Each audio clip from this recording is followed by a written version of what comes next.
Bueno, como ya mencioné, yo voy a presentar la moda como objeto de estudio de arte contemporáneo expresada en el filme cinematográfico Pepi, Lucy Boom y otras chicas de montón de 1980, dirigida por Pedro Almodóvar. El diseño de vestuario en la producción cinematográfica es sin duda uno de los puntos claves en la elaboración de los escenarios que se presentan como resultado en una película. Desde hace ya varios años, las academias de cine de distintos países premian y reconocen la labor y la importancia del diseño de vestuario La Academia de las Artes y Ciencias Cinematográficas, por ejemplo, otorga el premio Oscar al mejor diseño de vestuario desde 1948. Inicialmente se tenían separadas las categorías entre las películas en blanco y negro y las de color, aunque naturalmente terminaron por fusionarse en 1967. El enfoque de mi investigación está dirigido hacia la representación de la moda punk como un objeto de arte y la aparición de esta en el largometraje Pepi, Lucy Boom y otras chicas del montón. Mónica Codina menciona que la existencia de la moda es una de las manifestaciones más poderosas del carácter histórico del hombre, con todo lo que esto comporta. Me parece que entender la moda desde un contexto social, más que cultural, nos permite abordar la indumentaria y sus representaciones de una manera más amplia. En este caso, la moda contemporánea como una extensión de este arte ha dado mucho de qué hablar. Desde el dilema sobre si la moda debería de ser considerada un arte, hasta las similitudes que los diseñadores y espectadores encuentran en las prendas con las esculturas y o pinturas. Aunque de estas últimas cuestiones pudiéramos abordar una investigación dedicada únicamente a intentar darles respuesta. Centrémonos entonces en la película como producto y objeto de análisis. La trama argumental de la película gira en torno al deseo de venganza de Pepi, interpretada por Carmen Maura, una joven moderna que cultiva marihuana en su balcón y es violada por un policía, interpretado por Félix Ratoeta. A partir de ese momento, Pepi entabla una amistad con Lucy, interpretada por Eva Silva, la abnegada y sumisa mujer del policía, y con Boom, una cantante punk con tendencias sádicas, interpretada por Alaska. Y el desprejuiciado trío se dedica a tomar drogas, tener sexo escatológico y desfasar. Como bien mencioné en un principio, mi investigación está centrada en la moda y su representación, por lo que en un lenguaje simplificado y aterrizándolo a la película, mi investigación está centrada en el diseño de vestuario de las y los personajes, aunque he de admitir que por gusto personal me inclino hacia que utilizan los personajes femeninos. Situada en una España que salía del franquismo, la película rompía con todo lo que la dictadura establecía. Para el cine español, Jorge Villasol, escritor del periódico español El Diario, en su artículo El cine al servicio del nacionalismo español, menciona que la dictadura franquista utilizó el cine para promover un discurso nacionalista edificado sobre la patria, el catolicismo, los valores militares y su interpretación de la guerra civil como elemento fundacional del régimen. Y promovió ese discurso por medio de la censura y las subvenciones. Por otra parte, Ricardo García Carcel señala que el cine de la posguerra, al referirse a la experiencia bélica sufrida, fue, obviamente, militante franquista, o lo que es lo mismo, crítico hacia los perdedores republicanos. En la película Escuadrilla, dirigida por Antonio Román y publicada en 1941, encontramos todos los elementos de los que hablan Villasol y García Carcel. Se habla del franquismo como un símbolo nacional español y la figura del héroe franquista es entregada a los hombres, especialmente los que fueron partícipes de la Guerra Civil Española. La figura femenina pasa a un segundo plano. Incluso en una línea de la película se menciona que, dado que los hombres se encuentran en la guerra, son las mujeres las que se encargan de sustituirlos en sus tareas, aunque la razón por la que pueden cumplir con estas tareas, según la película, es porque la esencia de los hombres está presente. La Guerra Civil Española, al igual que otros conflictos bélicos, tuvo varias facetas, entre las cuales se encuentran las luchas de clases, guerras de religión, enfrentamientos de nacionalismos opuestos, lucha entre la dictadura militar y democracia republicana, entre otros. La guerra civil concluiría el sábado 1 de abril de 1939 con el último parte de guerra firmado por Francisco Franco, quien declaró su victoria y estableció una dictadura que duraría hasta su muerte el jueves 20 de noviembre de 1975. Todos estos acontecimientos fueron plasmados en el arte español que se difundía y era dirigido hacia las masas como lo fue Escuadrilla. Posteriormente al franquismo, España entra a lo que se conoce como un plan de estabilización.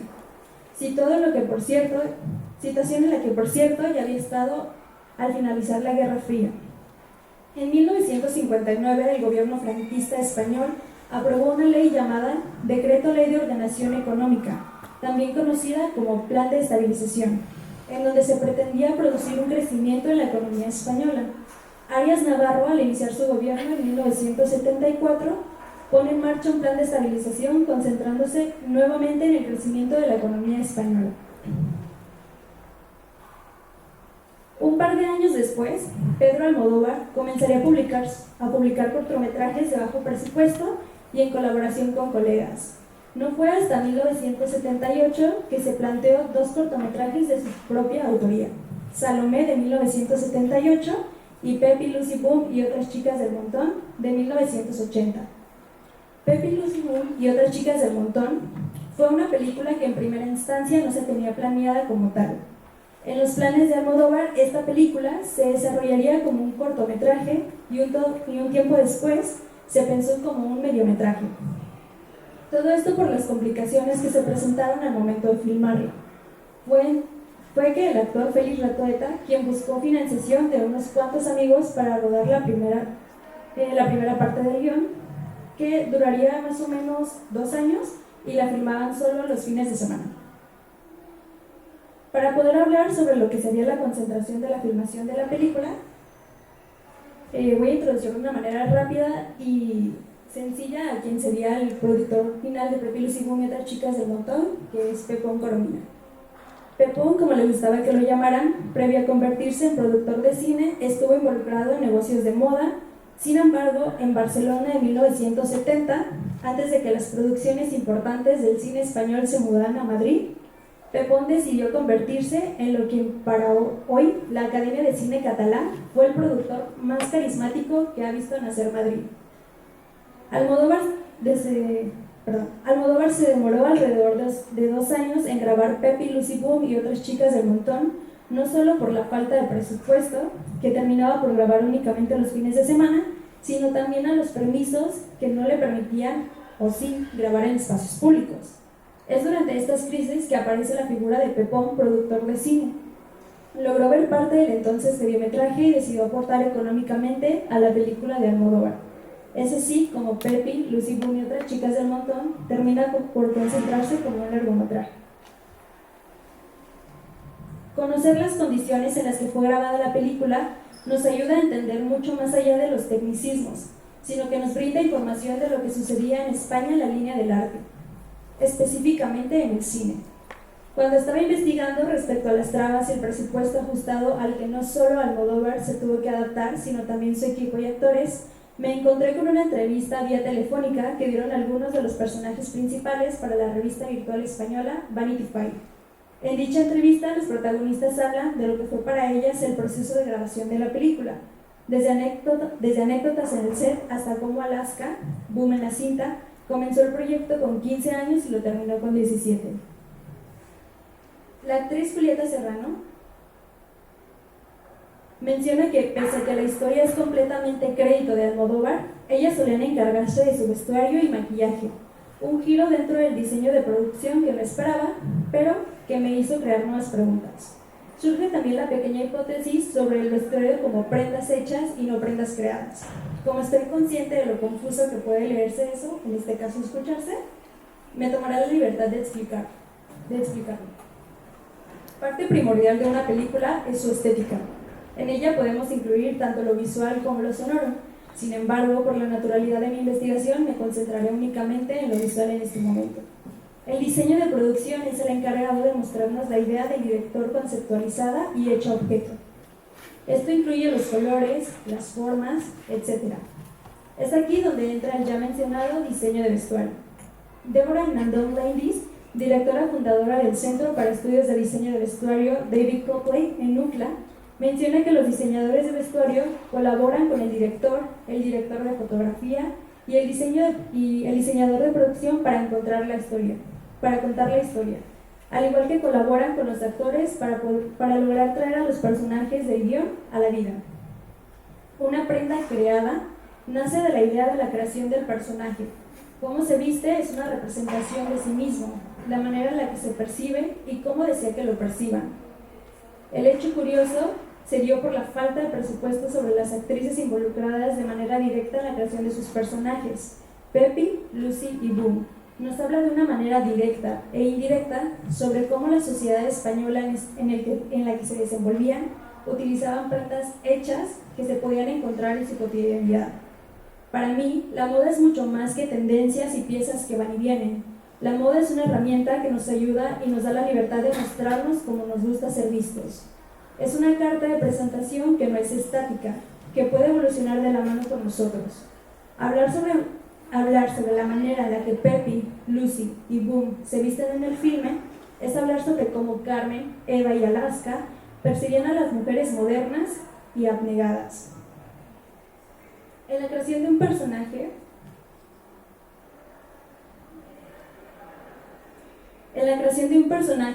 se involucran aspectos que van más allá de lo físico. Su desarrollo dentro de la historia suele ser circunstancial. Este desarrollo puede ser tan evidente, visual y sonoro como el director lo decía. Hay algunos directores, por ejemplo, que plasman el desarrollo de sus personajes en su aspecto físico. Puede ser un corte de cabello, los colores que utiliza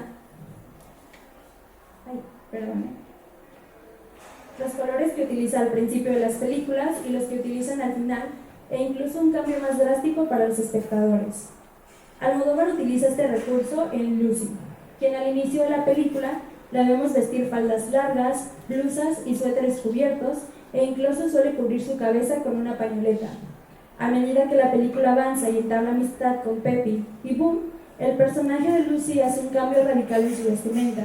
Comienza a vestir faldas cortas, utiliza maquillaje más excéntrico y los accesorios se vuelven un punto clave en su vestimenta. Poco a poco, Lucy se apropia de la imagen de lo que se nos presenta como mujeres modernas.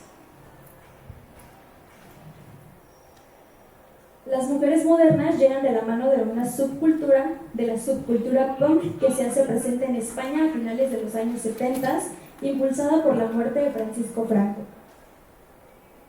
Como mencioné en un principio, tras la muerte del dictador, el arte dio un giro por completo, no solo en la manera en la que era creado, sino en la difusión del mismo. Es como si se respirara una especie de liberación. Greg Graffin, en su manifiesto punk, escribe: las ideologías poderosas no requieren una multitud porque persisten en el tiempo. Nunca se desaparecen porque están inherentes en nuestra biología. Son parte esencial de existir como Homo sapiens. Lo punk tipifica esa tradición.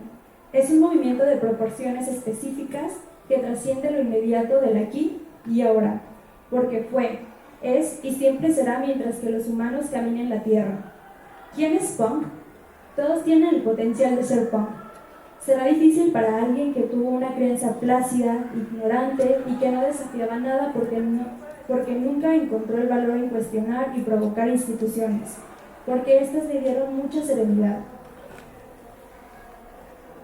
Pero estos ejemplos se vuelven cada vez más escasos en el panorama mundial de nuestro mundo cada vez más pequeños.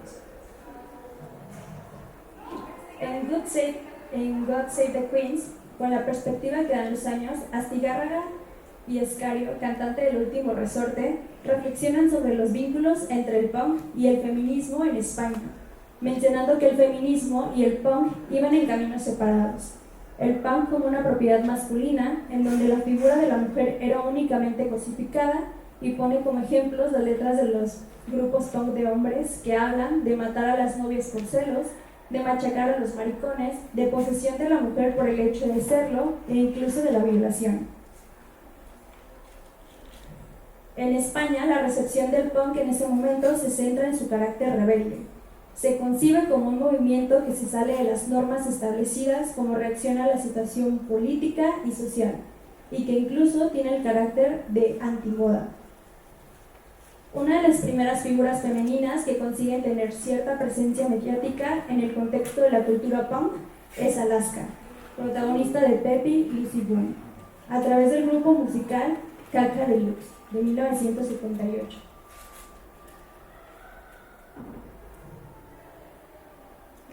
Germen de futuras formaciones musicales en las que la mujer ocuparía un papel protagonista. Almodóvar captura de manera magistral la idea de la mujer como protagonista. Nos muestra el sentido de la liberación femenina a través de Lucy y cómo comienza a hacer preguntas y cuestionar el modelo de la mujer que se le había impuesto sin siquiera saberse dentro. Cómo es que se da cuenta a través de Peppy y Boom que hay acciones e imágenes que la pueden representar y ser ella quien las elija. Lucy, a través de la modificación de prendas, faldas cortas, colores vibrantes, texturas que se salían de la línea de lo cotidiano, maquillaje y peinados excéntricos, encuentra una revolución personal, en donde cuestiona y provoca instituciones que le habían regalado una falsa serenidad. Y ya estoy.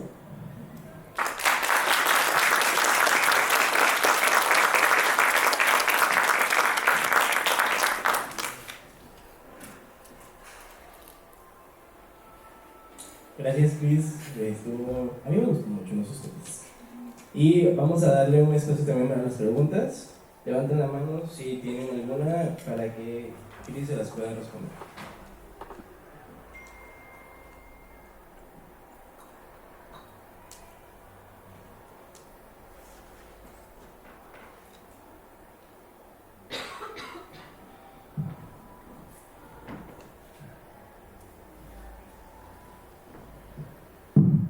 Hola. Una pregunta, bueno, obviamente. La pregunta que quiero hacerte es, ¿qué nace primero para ti? ¿El gusto por la moda o el gusto por el cine o fue simultáneo? ¿Cómo fue? Creo que el gusto por la moda lo traigo de nacimiento porque mis papás ambos son costureros. Entonces, desde que tengo uso de razón estoy relacionada con las prendas, pero también el cine porque como los dos trabajaban crecí viendo películas. Entonces, es una combinación de ambas. Y cuando estaba buscando mi tema de tesis, apareció Almodóvar y combinaba las dos cosas. Entonces, se dieron al mismo tiempo. Bueno, pues entonces agradecemos la participación de Chris y vamos a darle también su reconocimiento y un regalito de la